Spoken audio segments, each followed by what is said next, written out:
Good afternoon Rahul, कैसे हो?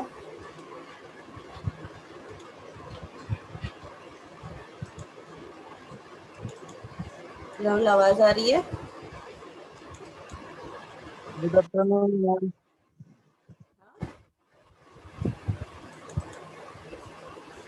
Yes ma'am, आवाज आ रही है। नोट्स मिल गए थे, देखा था।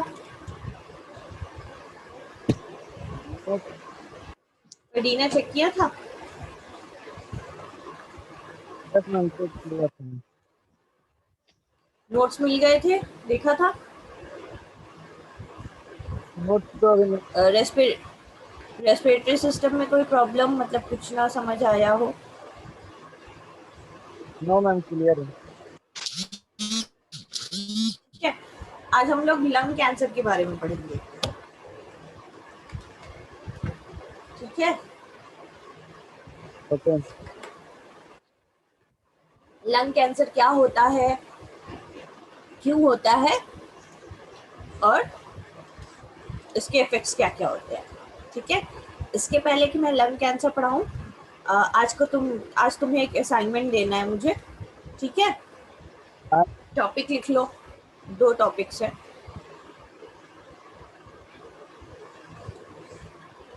राहुल, आवाज आ रही है? यस मैम, आ रही है। हाँ, टॉपिक लिखो। बोलिए।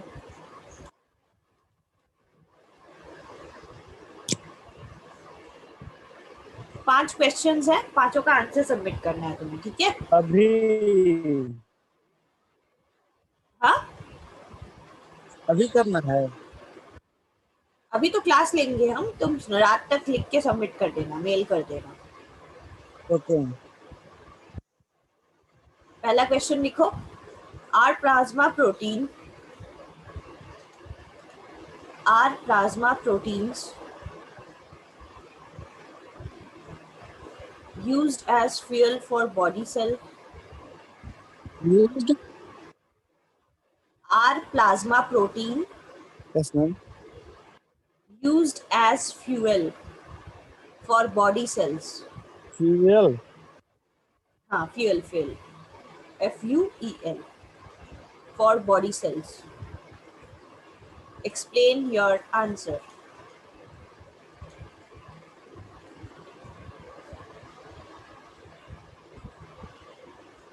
Question number 2.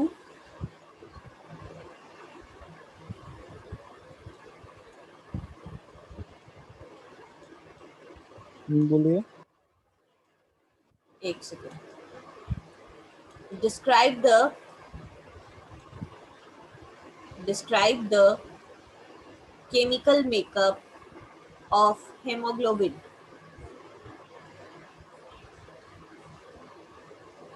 Describe the chemical makeup of hemoglobin. Makeup. हाँ, केमिकल कंपोजिशन, एक तरह से chemical makeup of haemoglobin. Question number 3. List the classes, characteristics, and functions of leukocytes. Classes, characteristics, and functions of leukocytes.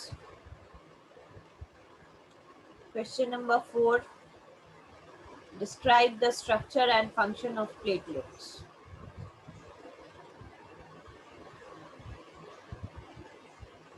ठीक है?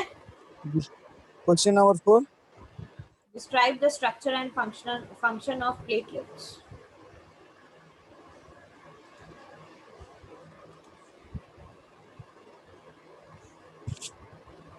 ठीक है, ये सारा लिख के आपको सबमिट करना है आज रात तक। ठीक है? Okay ma'am. Okay, will start with lung cancer. Lung cancer से क्या समझते हो राहुल, क्या समझ में आता है? What is lung cancer? Any idea? Lungs lungs का सेल्स अनकंट्रोल्ड ग्रोथ होता है लंग्स में। किस चीज का ग्रोथ होता है? लंग्स सेल का हम्म, इससे पॉलिप्स या नियोप्लास्टिक ग्रोथ। ऐसे नियोप्लास्टिक ग्रोथ्स क्या होते हैं? What do you understand by neoplastic growths?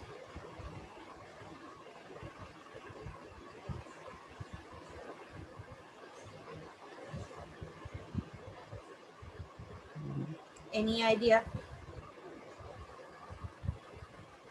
Neoplastic growth हम लोग उसको कहते हैं, नियोप्लास्टिक या नियोप्लाज्म उसको कहते हैं जो कि एबनॉर्मल ग्रोथ को एक मिनट में ग्रोथ। दिखाता है।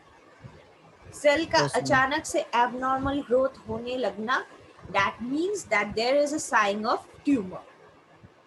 There are conditions that there is a growth of tumor in that area, right? अब ऐसे ट्यूमर्स दो तरह के होते हैं। ट्यूमर्स कैन बी बेनिंग और मेलिग्नेंट, कैंसरस या नॉन कैंसरस। बेनिन ट्यूमर्स जब हम लोग बोलते हैं that means they are non cancerous growth. जब मेलिग्नेंट ट्यूमर्स की बात होती है that means they are cancerous and can grow very quickly. ठीक है, बहुत जल्दी बढ़ते हैं वो ट्यूमर्स। ओके, तो जब ऐसे लंग कैंसर की बात करते हैं, लंग्स में जब एबनॉर्मल ग्रोथ्स दिखते हैं, नियोप्लास्टिक ग्रोथ्स दिखते हैं arising from the epithelium tissue. Epithelium जो लंग्स की कवरिंग है एपिथेलियम की, उससे अगर कोई एबनॉर्मल ग्रोथ दिखता है, नियोप्लास्टिक ग्रोथ दिखता है, that means that is termed as lung cancer. अब lung cancer can be of two types, it can be primary tumour, it can be secondary tumour. Primary tumours क्या होते हैं? They have their origin, उनका जो origin है वो tissues के अंदर होता है, different tissues. I am calling you back, एक सेकेंड बोलती हूँ।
हेलो हेलो राहुल, आवाज आ रही है? Yes ma'am. Okay, so we were talking about primary tumours. Primary tumours क्या होते हैं? जिनका ऑरिजिन टिश्यूज में होता है। Tissues such as epithelium, lymphatic system की टिश्यूज, कोई भी सॉफ्ट टिश्यूज या मेसोथेलियम, इन टिश्यूज में जो जिनका ऑरिजिन होता है उनको प्राइमरी ट्यूमर्स कहते हैं। Clear? Yes ma'am. Secondary tumours क्या होते हैं? सेकेंडरी ट्यूमर्स वो होते हैं जो पैरेन्काइमा को इफेक्ट करते हैं। ठीक है, बेसिकली ये tumours they are the result of primary tumours. अगर kidney, prostate, breast, gastrointestinal tract, cervix, इन सब में कोई प्राइमरी ट्यूमर्स रहे हों तो उसका रिजल्टेंट होते हैं सेकेंडरी ट्यूमर्स। ये प्राइमरी ट्यूमर्स जब पैरेन्काइमा को अफेक्ट करते हैं, they result in secondary tumours. Okay, clear? Clear?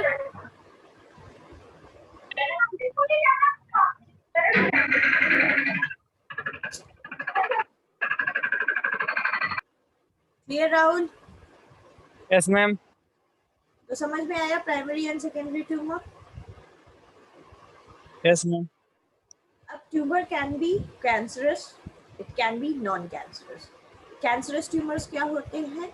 They spread, जहाँ पे उनकी ओरिजिन है इसको छोड़ के वो बाकी बॉडी के सारे पार्ट्स में स्प्रेड हो जाते हैं थ्रू ब्लड स्ट्रीम। ठीक है, अगर उनको हम अनट्रीटेड रहने दें तो they can destroy the surrounding tissue, they will spread and they will destroy the surrounding tissues. ये ट्यूमर्स क्या होते हैं? ये ट्यूमर सेल्स क्या होते हैं? They break off from the primary tumour and they can spread to other parts of the body, other organs of the body by traveling along the bloodstream. Clear? Yes ma'am.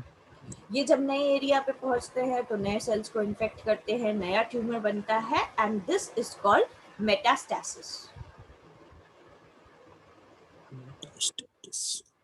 ठीक है, जब नया tumour पुराने tumour cell से बनता है तो उसको कहते हैं मेटास्टेसिस। Okay, yes ma'am. तो अभी हम तुम लोगों को स्लाइड दिखाते हैं। बेसिकली नॉर्मल ट्यूमर और एबनॉर्मल ट्यूमर्स में क्या अंतर होता है वो तुम्हें दिख जाएगा उस डायग्राम से। ठीक है, I show it to you.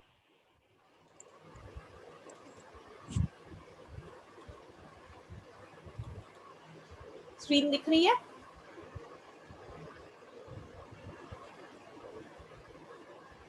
Screen दिख रही यस है? मैम। ये देखो, ये नॉर्मल सेल्स है जिनमें कोई यस ट्यूमर नहीं है, लेकिन यहाँ पे एक एबनॉर्मल ग्रोथ हो गया है इन सेल्स का। They are forming the tumour. इसको न्यूरोप्लास्टिक ग्रोथ कहते हैं या एबनॉर्मल ग्रोथ कहते हैं, that leads to formation of tumour. Clear? Yes ma'am.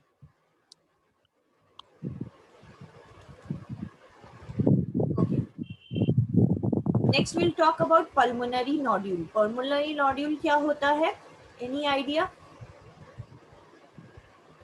It is a small oval shape growth जो लंग्स में होता है। लंग्स में कई बार छोटे छोटे ओवल शेप ग्रोथ होने लगते हैं जिसको स्पॉट भी कहते हैं या लीजन भी कहते हैं।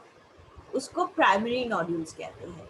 जनरली प्राइमरी नोड्यूल्स जो होते हैं इनका size it is less than 3 centimetre in diameter. ठीक है, जब इनका size it becomes greater than 3 centimetre it is referred to as pulmonary mass. और जब इनका साइज 3 सेंटीमीटर से ज्यादा बड़ा होता है तो it leads to formation of cancerous tumour. Clear? 3 centimetre से अगर कम है तो चिंता वाली कोई बात नहीं है, लेकिन अगर 3 सेंटीमीटर से ज्यादा हो रहा है इनका साइज तो it will lead to formation of cancerous tumour.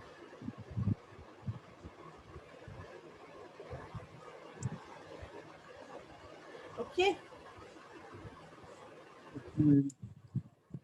Pulmonary nodules भी दो तरह के होते हैं, एक कैंसरस दूसरे नॉन कैंसरस।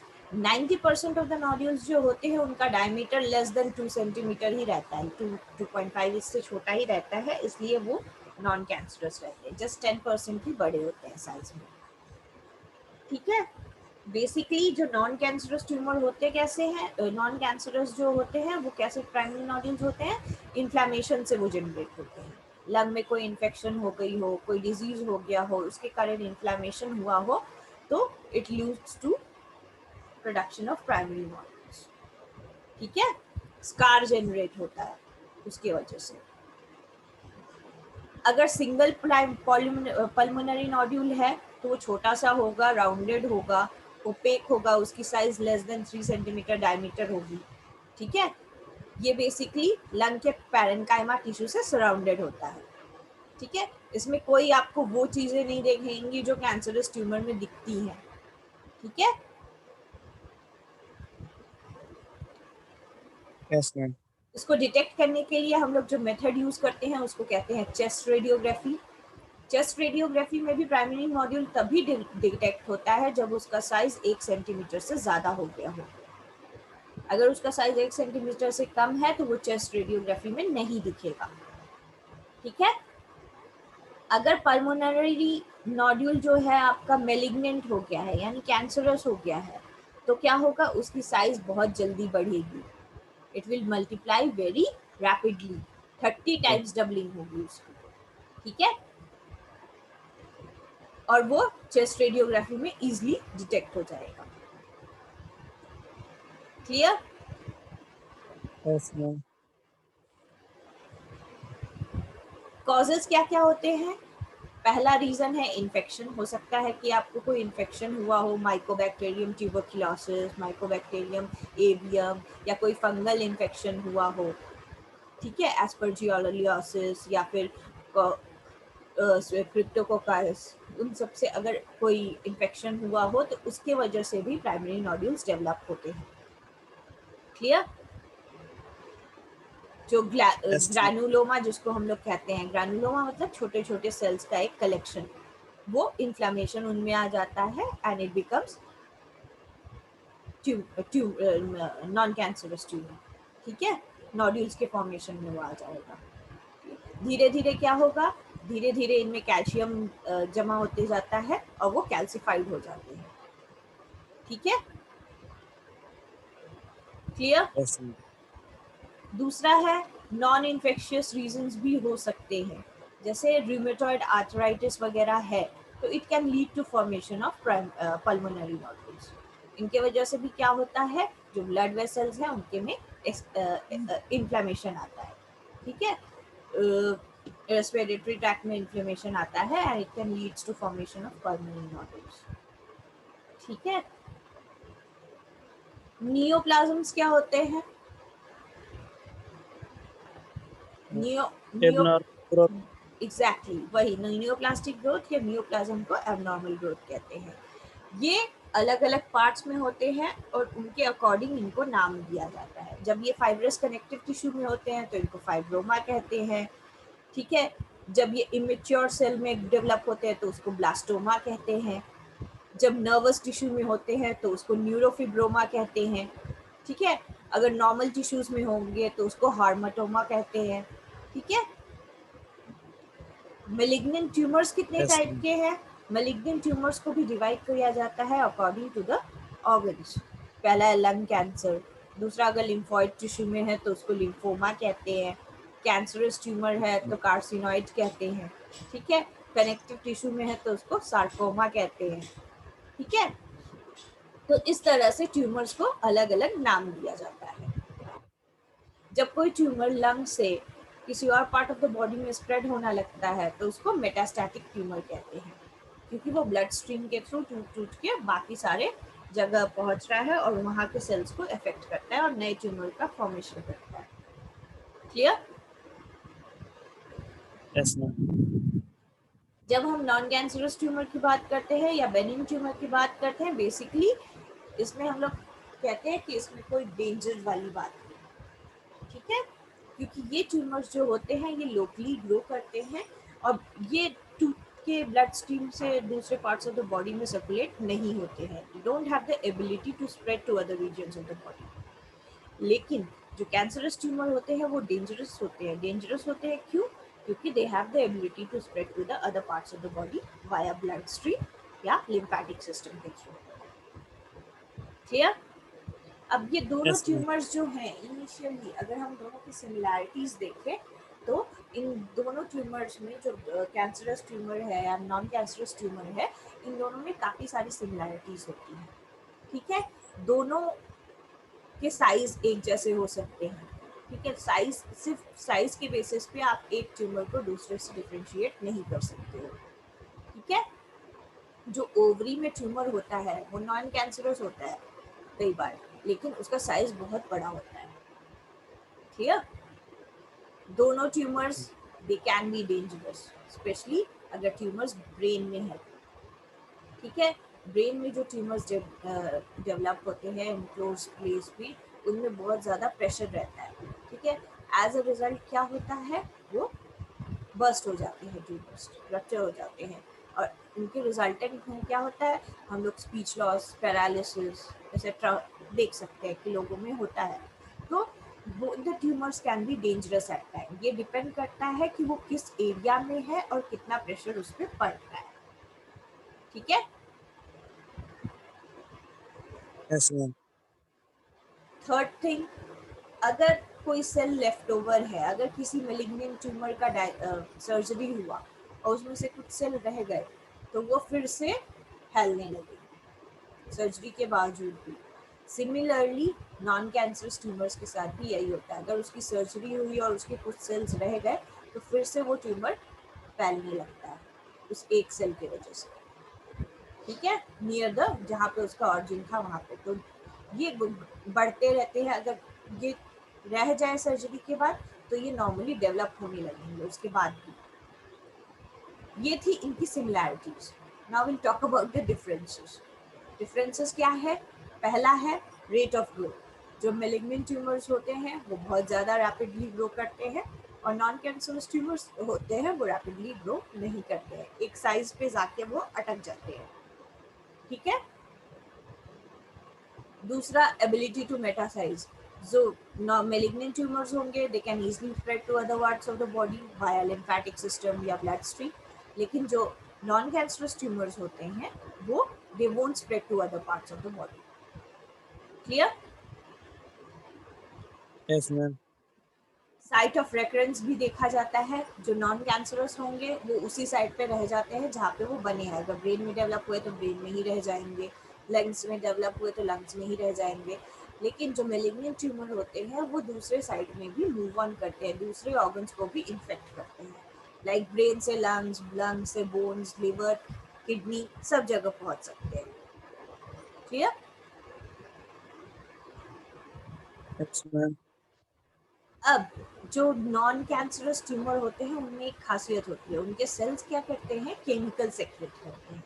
उस केमिकल की वजह से जो नॉन कैंसरस ट्यूमर्स के सेल होते हैं वो एक दूसरे से चिपक के रह जाते हैं, और वो टूटते नहीं हैं और ब्लड स्ट्रीम में फ्लो नहीं कर पाते, इसलिए वो दूसरे साइड्स पे नहीं पहुंच पाते वाया ब्लड स्ट्रीम या लिम्फेटिक। लेकिन मेलिग्नेंट ट्यूमर्स जो होते हैं, जो कैंसरस ट्यूमर्स होते हैं, वो ऐसा कुछ सेक्रेट नहीं करते हैं, कोई केमिकल सेक्रेट नहीं करते हैं। एज अ रिजल्ट क्या होता है, ये ट्यूमर्स जो सेल्स होते हैं एक दूसरे से ब्रेक ऑफ हो जाते हैं, and they can reach to other parts of the body by floating in the blood stream. Clear? Yes ma'am. Malignant tumours जो होते हैं वो सराउंडिंग टिश्यूज को भी डैमेज कर देते हैं। ठीक है, बट नॉन मेलिग्नेंट ट्यूमर्स जो होते हैं वो सराउंडिंग टिश्यूज को डैमेज नहीं करते। ठीक है, इस तरह से वो फैलते नहीं हैं। अगर आप सेलुलर इसको माइक्रोस्कोप के अंदर देखोगे तो दोनों के डिफरेंसेस आपको नजर आएंगे। ठीक है, जो कैंसर सेल है उसका न्यूक्लियस जो है वो ज़्यादा बड़ा होता है और डार्कर होता है, क्योंकि उसमें डीएनए बहुत ज़्यादा होता है, जबकि नॉन मेलिग्नेंट ट्यूमर्स में ऐसा नहीं होता। क्लियर? Yes ma'am. अगर हम ट्रीटमेंट्स की बात करें तो मेलिग्नेंट ट्यूमर्स को ट्रीट करने के लिए chemotherapy, radiation therapy etcetera use करते हैं। नॉन कैंसरस ट्यूमर्स को सर्जरी के थ्रू हटाया जाता है। ठीक है, यस मैम। एक बार नॉन कैंसरस ट्यूमर की सर्जरी हो गई तो ज़्यादातर ट्यूमर्स ख़त्म हो जाते हैं, उनका वो रीअकर नहीं करते हैं। लेकिन एक बार कैंसरस ट्यूमर की सर्जरी हुई तो चांसेस ज़्यादा रहते हैं कि वो ट्यूमर फिर से जनरेट होगा। ठीक है, यस मैम। कोई डाउट? No ma'am. ये था ट्यूमर्स के बारे में। मैम ये कैंसरस सेल होते हैं हाँ, तो ये एबनॉर्मल ग्रोथ मतलब क्यों करने लगते हैं ऐसे? क्योंकि कोई फॉरेन प्रोटीन उसमें आ जाता है, या तो इन्फेक्शन की वजह से उस एरिया में कुछ एबनॉर्मल हो जाता है, फॉरेन प्रोटीन एंटर हो जाता है और वो प्रोटीन बिल्डअप होने लगता है। और वो प्रोटीन जिस जिस सेल को पेनिट्रेट किया है उस प्रोटीन ने उनकी मॉर्फोलॉजी चेंज होने लगी।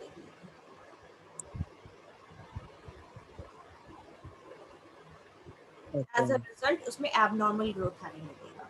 बॉडी सेल्स के बाकी पार्ट से उस सेल में जो है वो चेंजेस दिखेंगे, जेनेटिक चेंजेस दिखेंगे, डीएनए में चेंजेस आ जाएंगे सेल के।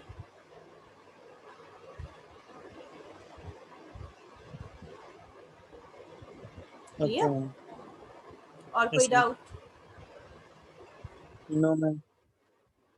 Okay, will stop here.